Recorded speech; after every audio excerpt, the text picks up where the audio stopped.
Selain terjadi di Kecamatan Cihara dan Bayah, musibah tanah bergerak di Kabupaten Lebak juga terjadi di Kampung Talaga, Desa Prabu Gantungan, Kecamatan Cileles, Kabupaten Lebak.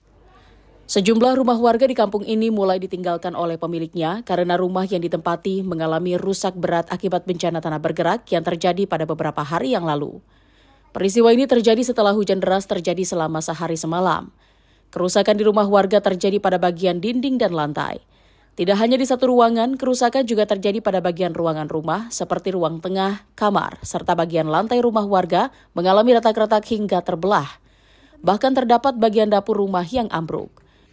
Menurut warga, musibah tanah bergerak yang terjadi di kampung mereka sudah terjadi sebanyak 3 kali. Itu seperti apa? Rusakannya ini mah rusak parah, Pak.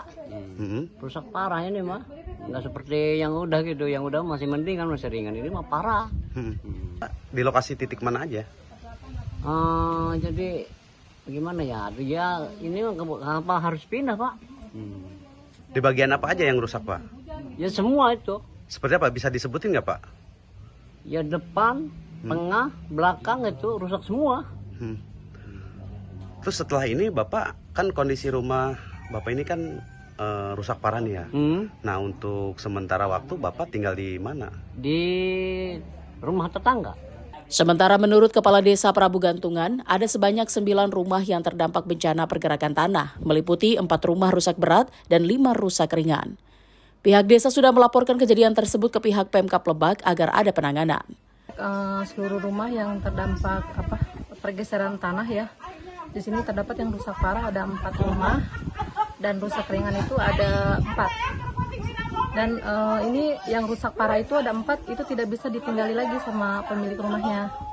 Kami dari pemerintah desa sudah mengupayakan kepada pemerintah Kabupaten Lebak untuk memberi bantuan kepada pemerintah desa. Tetapi alhamdulillah baru BPBD dan Dinsos juga sudah komunikasi. Saya sudah koordinasi dengan pihak Dinsos akan memberi bantuan juga, dan juga saya sudah koordinasi dengan Dinas Perkim. Dan untuk jalan yang kena dampak juga ya, saya koordinasi dengan pihak PUPR. Untuk sementara, warga yang rumahnya rusak mengungsi ke tempat kerabat karena khawatir kerusakan rumah akan semakin parah. Ariel Maranus Dasajiwa Pratama melaporkan dari Kabupaten Lebak.